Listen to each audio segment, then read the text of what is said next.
salaamaaleykum wa rahmatullah yéen ñu topp seen YouTube Diine 4 TV ñu ngi leen nuyu ziar leen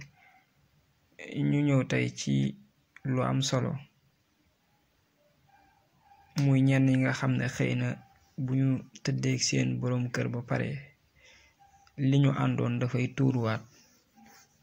wala sax léeg-léeg muy tàng ci ñoom ba tax ñu am jafe-jafey doom léeg-léeg te lu mel ni rab di ko def wala sax ñuy wéet di mer bu dee góor wala jigéen loolu ñoo ci bokk yem wala sax bu dee jigéen bu demee ba tollu diggante day avorté waat te it sage-femme yi koy saytu duñ mën a xam lu ko waral wala médecin yi te loolu rab di ko def ñoo ngi la ciy jox li nga xam ne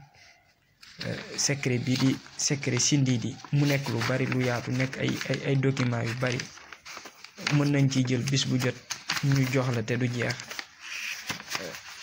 ba mu yàgg lool parce que yu bari la waaye dañ ciy tànn rek tey benn boobu nga xam ne day dox ci wàll waaye lii yëpp ñoo ngi ko liggéey ci xasida Sëñ Tuubaa googu ñuy tuddee Sindidi mu nekk lu bari njariñ dañ ciy jël nag tey benn bi nga xam ne ci wàllu rab lay dox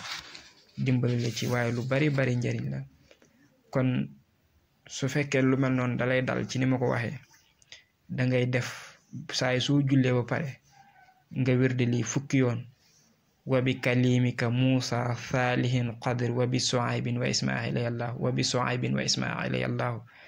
teg ca a'uudu bi kalimaati taammaati min sharri ma xalaqa wa min sharri jinni wal insi wa shaytaani wal ayni wal famm fukki yoon la koy def saay su jullee ba pare daal di koy bind tamit fukki yoon saay su xëyee mu daal di ci naan incha allah yàlla mën naa dogal bu nekkate en état du avorté yàlla mën naa dogal it bu jotee teeg borom këram ba pare loolu du tuuruwaat yàlla mën naa dogal it mer mi mu daan mer ndax rab di ko def wala xel mi di jaxasoo ba mu jàpp ne sax dañ ko liggéey fekk yooyu yëpp rab moom moo koy def di décider maanaam ci palaasam bu saxalee lii mën naa dañ incha allah gis naa ñenn ñu message di wax ne vidéo yi amul numéro c'est parce que publicité taxu ko woon a jug dañuy doon def rek ngir jàngale te yàlla rek tax te it man sax seetluuma loolu parce que dama doon def rek su ma noppee jox xale bi koy dugal mu daal di koy dugal incha allah waaye dina ci bàyyi xel